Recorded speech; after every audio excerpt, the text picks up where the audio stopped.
అప్పన్న చందనోత్సవం వైభవంగా ప్రారంభమైంది. విశాఖ శుద్ధ తదియను పురస్కరించుకునే తెల్లవారుజామున 3 గంటల నుంచి శ్రీ వరాహలక్ష్మీ నరసింహస్వామి దివ్య రూపాన్ని భక్తులు దర్శించుకుని తరిస్తున్నారు.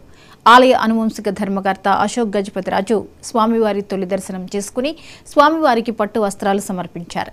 స్వామివారి నిజరూప దర్శనం కోసం భక్తులు భారీ సంఖ్యలో వేకువజాము నుంచే అప్పన్న ఆలయానికి పోటెత్తుతున్నారు. వేకువజాము నుంచి చందనోత్సవ వైదిక కార్యక్రమాలను ఆలయ అర్చకులు ప్రారంభించారు.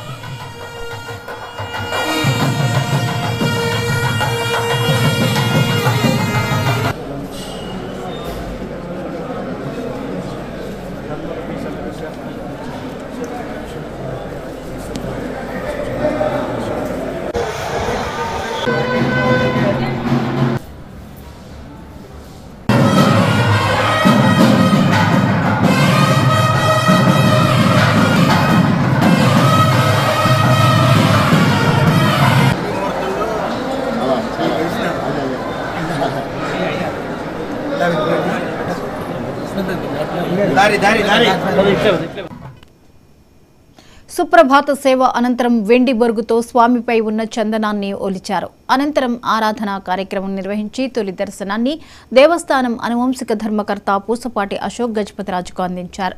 తదుపరి ఇతర ప్రముఖులకు దర్శనం అనంతరం సాధారణ భక్తులను దర్శనాలకు దేవాదాయ ధర్మాదాయ శాఖ అనుమతించింది. నేటి రాత్రి 9 గంటల నుంచి సహస్ర ఘట్టాభిషేకాన్ని నిర్వహిస్తారు. గంగాధర నుంచి 1008 కలశాలతో నీటిని తీసుకొచ్చి శ్రీ వైష్ణవ స్వాములు నృసింహస్వామి వారి నిజరూపాన్ని అభిషేకిస్తారు.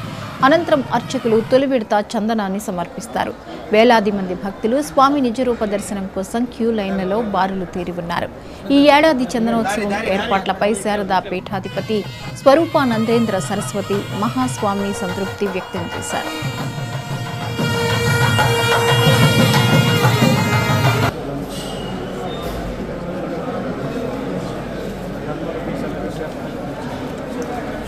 దగ్గర 50 సంవత్సరాల నుంచి వివాదంగా ఆగిపోయిన రోడ్లు ఏవైతే ఉన్నాయో సింహాద్రి అప్పన్న దగ్గరికి రావడానికి మెయిన్ రోడ్లు ఏవైతే ఉన్నాయో అన్ని చాలా వెడల్పు చేసి నిజంగా ఒక ప్రాకారంలాగా ఈ రోడ్లని ఏర్పాటు చేసి భక్తులకి ఇక నుంచి ఏ రకంగా సింహాద్రి అప్పన్నకి సందనోత్సవం కానీ గిరి ప్రదక్షిణ కానీ ఎటువంటి కష్టాలు రాకుండా ఏర్పాటు చేసింది ప్రభుత్వం.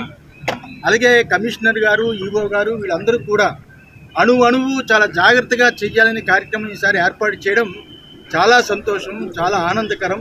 ఈసారి చాలా అద్భుతంగా అన్ని ఏర్పాటు చేశారు. భక్తులకి అందరికీ బ్రహ్మాండమైన దర్శనం అవ్వాలని మనస్ఫూర్తిగా భగవంతుడు దగ్గర 50 సంవత్సరాల నుంచి వివాదంగా ఆగిపోయిన రోడ్లు ఏవైతే కృష్ణా జిల్లా పెనుమలూరు నియోజకవర్గంలో మంత్రి జోగి రమేష్ ఎన్నికల ప్రచారంలో